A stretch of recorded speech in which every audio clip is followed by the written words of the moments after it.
cannot lead people well if you're afraid to disappoint them. I was thinking back, what does it mean to be a leader? And as we're diving deep into this idea of a resilient team, building a resilient team, I wanted to talk about something that I'm seeing this trend of above all else, be kind.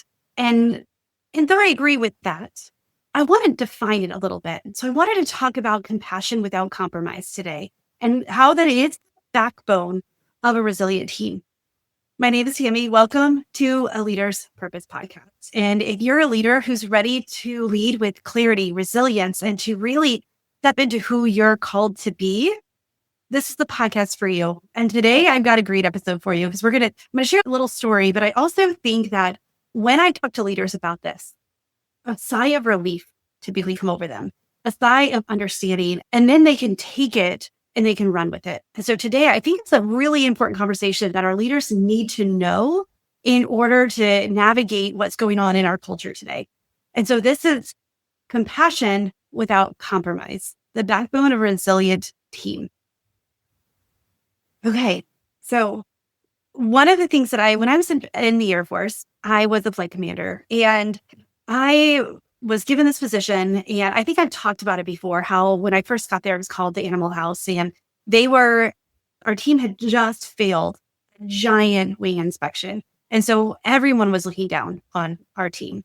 I worked hard with the current leaders on that, with my superintendent and the people who've been there the longest. We worked together to turn it around. And one of the things that we had to do is, and as the leader, this fell on me, is there were some people that we gave plans to, that we tried to encourage them. We tried to help them turn around so that way they could stay in the Air Force. But there's a few people that just needed to get out of the Air Force.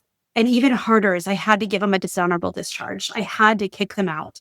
And this wasn't taken lightly. This wasn't taken easily. I had so much evidence. I had tried to help them. I tried to encourage them. And there's one kid in particular. He was 20 years old. And I knew the gravity of what I was about to do. But I also knew for about 18 months, I was giving him opportunity after opportunity. And at this point, he was actually poisoning the culture. He was working actively against our team. I dismissed him from the Air Force. I sent his package and it was immediately approved. And he was out in about 2 weeks. And years go by. I get this message from him on Facebook Messenger. He had found me and he's Captain Imlay. Yeah, I said, I wanted you to know that I'm okay. And he went on and he used some colorful words that I won't share here, but I wanted you to know that I turned out okay. I wanted you to know the impact that your decisions made. And I was really mad at you and I hated you. And when I look back now, I'm so thankful for the kindness you showed me throughout. Because he said, that's the one thing, you were always kind and respectful. And you were always encouraging to me, even when I was being a jerk, even when I deserved. And it was the hardest thing that happened to me. And he's like, it's one of the best things. I have a family, I have kids. I show up to work on time every day. I have a good work. I've been promoted. And I just needed you to know when I saw your name, I just needed you to know that. And that, my friend, is compassion without compromise. This is, as a leader, we are called to make these hard decisions. And I do think kindness rules. Kindness is so important, but we cannot have kindness and compromise our values, compromise our standards. And a resilient team is a compassionate team with high standards, not low ones. Compassion without standards becomes chaos, and standards without compassion becomes cruelty. And ethical leadership lives in the middle of that. We cannot lead people well if we're afraid to disappoint them. We can make those hard decisions for the rest of the team, or we can make those hard decisions for the person in front of us because we know they are not meeting the standards. We should not lower our standards simply because we are trying to make things easier for them.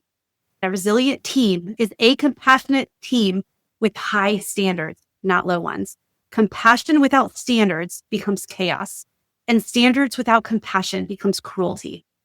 And so a lot of times I was trying to think of why do leaders confuse compassion with lowered standards? And I think some of the things that I've heard from people when I ask them is, I don't want to be too harsh.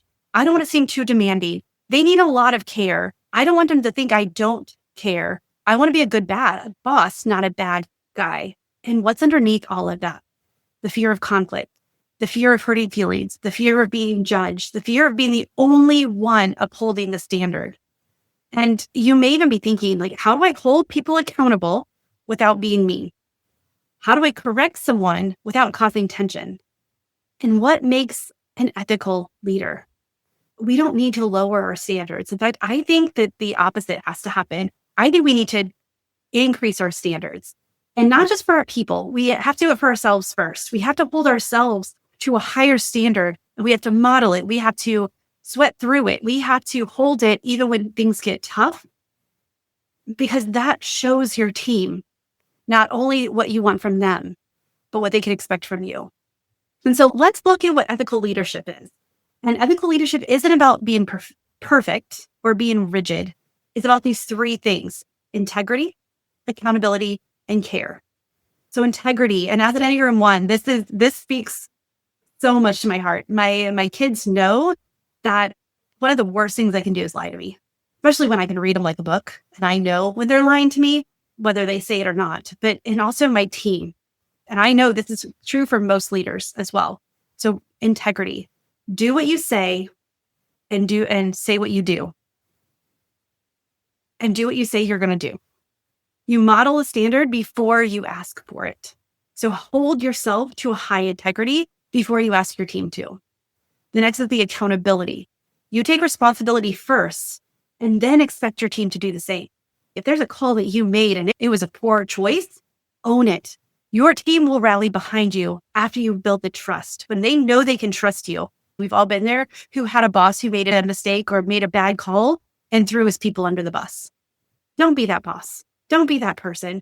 Take the accountability, even if it wasn't your decision or your call to make, but if it was your team, protect your team. That accountability, it will, and again, the compassionate part and the accountable part is, it doesn't mean that they get away scot-free. It still means discussions. It still means we need to fix this. We still need to see what happened, what went astray. But take accountability for yourself and your team. And the third thing is care. Understand, consider the human impact of your decisions, not just the metric.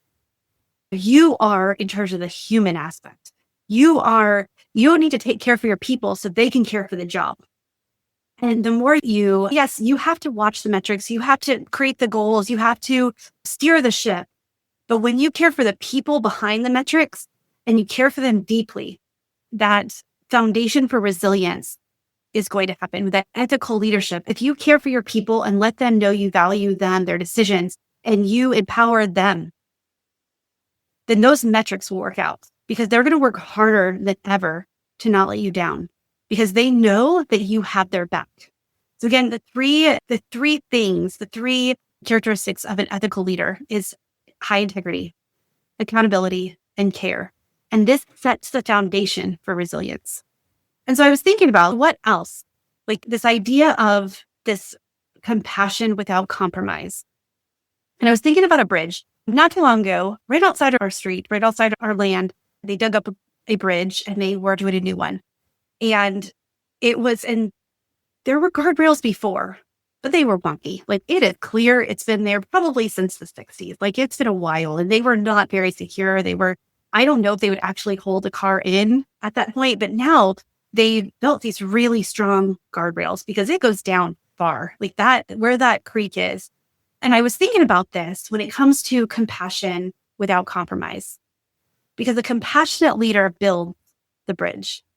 The leader with high standards builds the guardrails. And when you have both, that's when the magic happens. Without guardrails, compassion creates emotional potholes. Without the guardrails, we can go astray, and we know how that happens. How just a slow fade, those tiny decisions, those micro decisions that are made can send people off the deep end. But without compassion, the rigid standards break your people. And so we have to have both. These guardrails are the boundaries, the clarity, the expectations, and the accountability. The bridge is the connection, empathy, and the humanity and the care. So being kind, yes, but I want to take it a step further and to be compassionate without compromise. When we have this bridge has to be strong. It has to be bold. There has to be bright colors on the side and reflectors so that way you can see it at night. When you build this strong bridge, that's when resiliency can take hold. This is when the compassion is productive and not just, we just don't placate things. We don't allow our standards to lower. We don't want to compromise what our values. You're put in this leadership position for a reason and you want to do a good job. And if you're lowering your standards to be the nice guy or to you don't want to push them too hard, then that's when our leadership goes astray. And that's when, as a resilient leader, we start to fail. And so I want to talk about the 3 C's of resilient compassion. So the 3 C's are care deeply. Caring is seeing people, not softening expectations. Again, when I see people say kindness first or kindness above everything, I want to say yes, and because we as leaders, we have a standard to uphold. We have a mission. If we don't follow our mission, we get fired or we lose our job or our company deteriorates, right? Like we have a mission and we have goals that we want to reach. We have a vision. We want to move forward. So caring is seeing people, not softening expectations. We don't have to lower expectations in order to be compassionate. And this is, I know you, I see your effort, I recognize your humanity. I know things are going on. And one of the trainings that I'm doing, we're really diving into this idea of this iceberg, where we only see 10% of the behaviors that people are exuding. We don't see the 90% of the motivations and the things that are going on below the surface. That metaphor of that duck that's slowly like swimming around on a pond, but underneath he is paddling really fast. So we don't see all the things that are going on. So that's what recognizing your humanity and realizing you're dealing with a lot more things than I know. And I see your effort. And a resilient team feels safe because the compassion is constant, not selective. Compassion needs to be part of our everyday. Last episode, we talked about being a Tuesday leader. Compassion is very much a part of that resilience drills. Practicing compassion in a day-to-day, on a Tuesday morning, practice compassion. And again, it's, I know you, I see your effort and I recognize your humanity. This is not, okay, you don't have to turn in this assignment or not assignment, sorry, teacher mode for a moment. We are paid for a job. We have roles, we have these expectations and we should not lower them. We don't need to lower them for compassion. And we don't need to be selective about who we're compassionate to. So the next one, which this seems to be a theme from from episode 1, episode 2, and now this episode 3 in this Resilient Team series, communicate directly. Clarity equals kindness. Compassionate leaders don't avoid truths. Avoidance creates anxiety when people, and then they fill in the blanks, they fill in the gaps in a way that it's never good, right? If we don't give the information, it's going to be disseminated somehow. It's going to be filled somehow. And that's where the housewives of New York or Orange County or whatever happens. This is when that gossip happens. And this is when communication starts to, so avoidance creates anxiety, but direct communications lowers the emotional uncertainty. And in times of chaos and times of crisis, but also our day to day, when you know and you have clarity in your role, your expectations, how and what your boss wants from you, that clarity brings confidence. It brings trust. And again, then that compassion of if you are holding the standards 99% of the time and something happens, that's where the compassion is like, okay, I see you. I see your effort. I know you're going through something. How can we support you? But if we don't communicate directly, then we're not consistent in our clarity, then trust doesn't build to where we can understand that, where we can see it. We can preemptively look at it and plan for it. But clarity prevents resentment and protects trust. We really the more clear and the more direct. And again, direct does not mean unkind. It can be very compassionate because you can see the human behind it, but still direct. And this is what I need from you. It's the stop dancing around it, stop talking about it in circles and just say what you mean, but then show compassion of what do you need from me to make this happen? How can I support you in this? And that's where you don't lower your standards for compassion. You actually keep your standards really high. And the cool thing about it is when you bring in compassion without compromise, your people thrive on that as well. And they want more of it. And they usually rise together a lot higher because they feel heard, they feel seen, they feel valued, and they are clear on what the role that they play, the value they bring to the mission. You can't protect someone's feelings by lowering your expectations. You protect their growth by telling them the truth kindly. But then when it came to the work ethic, they were not doing what the culture called for.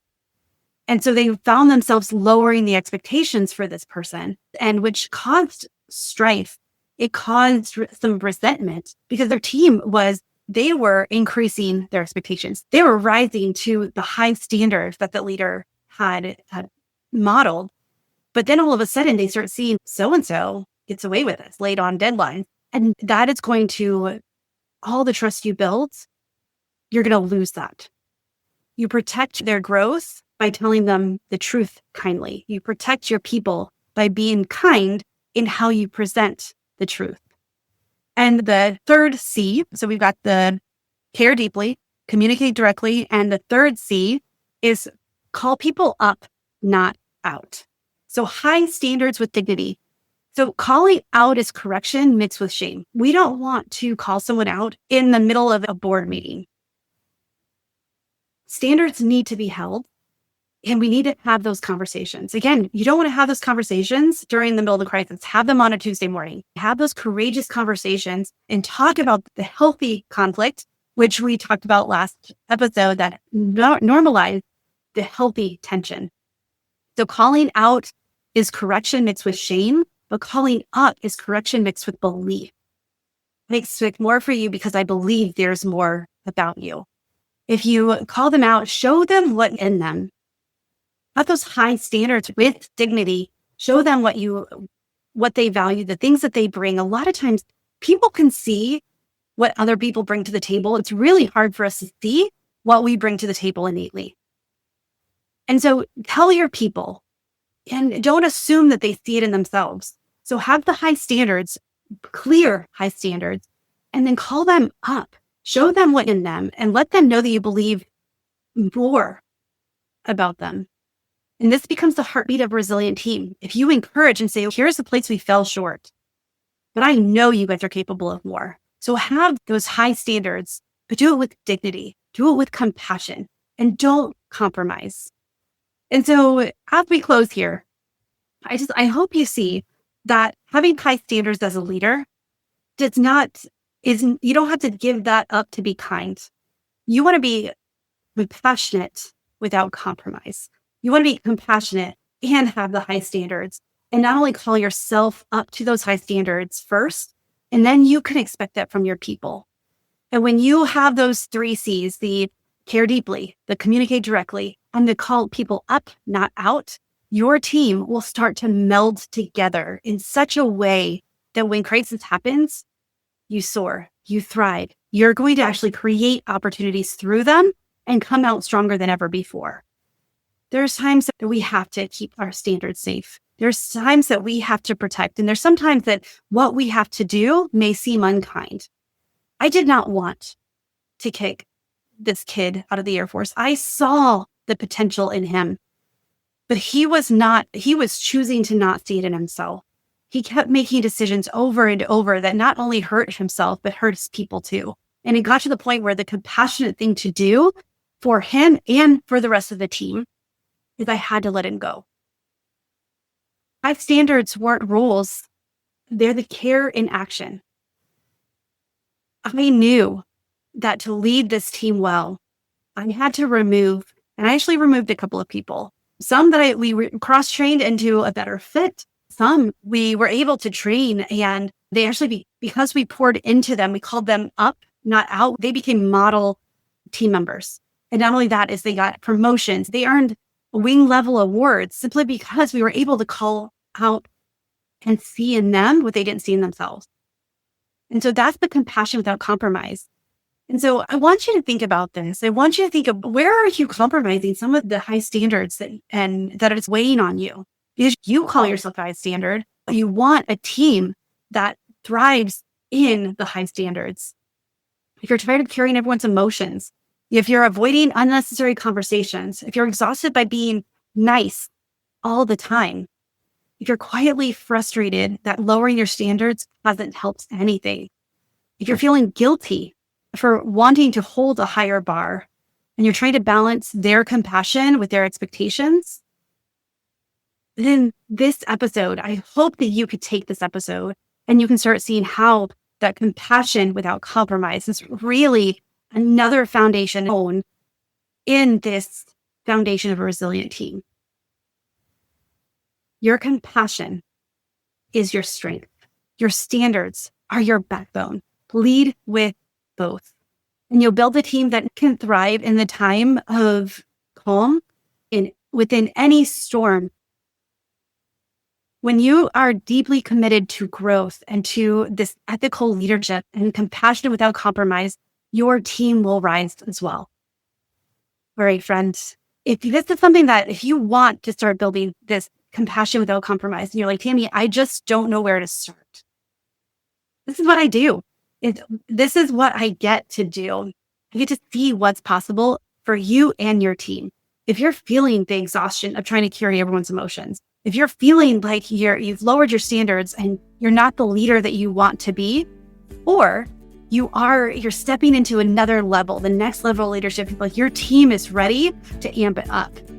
That's what I do as well, is let's take this leadership, let's take this teamwork, let's build this resilient team together. So if you're interested, let's chat. TamiImlayCoaching.com/call. And with that, choose joy until joy chooses you. And I will talk to you soon.